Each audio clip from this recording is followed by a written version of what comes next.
शिवसेनेचे खासदार ओमराजे निंबाळकर यांनी 11व्या फेरीनंतर जवळपास 1,40,000ची लीड आहे. तर आता तुम्ही स्वतःचं रेकॉर्ड मोडलं.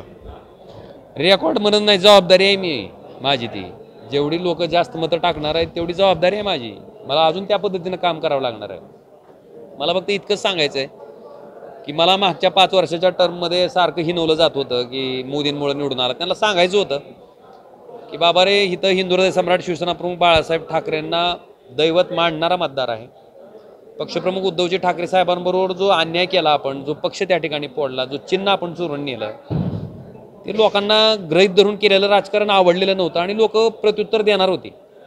आणि मी 5 वर्ष खासदार म्हणून जी काम लोकसभेत केलं, लोकसभेच्या बाहेर केलं, हे लोकांना जर आवडलं असेल तर लोकांना एवढीच विनंती केली होती जनतेला, मायबाप, की मागच्या वेळेसपेक्षा एक तरी मत मला जास्तीचं द्या, तरच मी बाळासाहेबाचा शिवसैनिक म्हणून सांगत.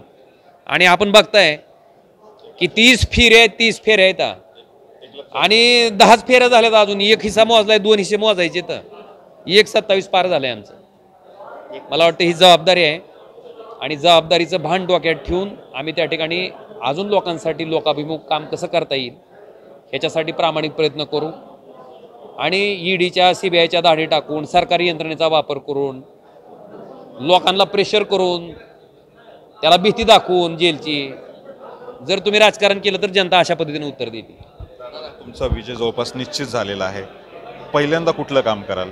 मला सगळ्यात पहिलं काम मला वाटतं मायबाप शेतकऱ्याचं आहे.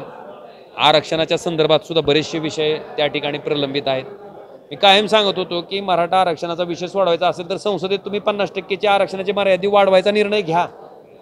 ती जर घेतला असता तर आरक्षण टिकलं असतं आणि जो ओबीसी मराठावाद विनाकारण तयार झाला तो झालाच नसता. मला वाटतं 7 वेळेस हा विषय लोकसभेत मांडला. ज्यावेळेस सुप्रीम कोर्टात मराठा आरक्षणाच्या विरोधातली याचिका आली त्यावेळेस सुद्धा मी केंद्र सरकारला विनंती करत होतो की तामिळनाडू राज्यामध्ये 50ची मर्यादा ओलांडली, पण केंद्र सरकारनं इंटरव्हीन केल्यामुळं ते आरक्षण टिकलं, तर हे पण टिकवा ना. पण उद्धवजी ठाकरे साहेब मुख्यमंत्री असल्यामुळं त्यांच्यासाठी खड्डा खांदायचा ह्या उद्देशानं हे काम केलं. मला वाटतं त्या खड्ड्यात त्यांनाच पाळी आली. त्यामुळं अनेक विषय आहेत. मी काय 2 मिनिटात तुम्हाला ते सांगू शकणार नाही, पण एवढं मात्र सांगतो की जेवढं मताधिक्य असणार आहे तेवढी माझी जबाबदारी अजून अधिकची असणार आहे. आणि आज आपल्या पुढं सांगतो की मी खासदार, जेवढे मतदार आहेत, जेवढी जनता आहे त्या सगळ्यांचा आहे. ज्यांनी मत टाकलं त्यांचाही आहे आणि ज्यांनी नाही टाकलं त्यांचाही आहे. त्यामुळं बिलकुल कोणी असं समजायचं कारण नाही की बाबा आता आपलं मत विरोधात केलं ना आपण कशाला जायचं. अजिबात नाही.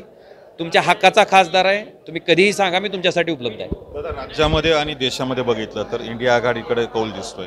निश्चित मला वाटते देशात तर आता ह्याच्यात अजून डोळ्यात अंजन, मला वाटतं एक्झिट पोलवाल्याला अंजन घालायलाच लावतात काय की डोळ्यात. बहुतेक लोकांना गरीब धरून राजकारण करायचं नसतं. ती बाले किल्ला आणि ती हवा जाऊ द्यायची नसते डोक्यात, असं लोक आणतात जमिनीवर. त्यामुळे लोकात राहून राजकारण करणं, समाजकारण करणं अपेक्षित असतं, लोकाभिमुख काम करणं अपेक्षित असतं. आणि लोकांच्या गृहीत धरून जर काम केलं तर मग असं असतं. मराठा आरक्षणासह विविध शेतकऱ्यांच्या मुद्द्यावर विविध मुद्दे संसदेत म्हणा आणि ते मुद्दे मार्गी लावणं असं ओमराजे निंबाळकर यांनी सांगितलं आहे. संतोष जाधव, TV9 मराठी, धाराशिव.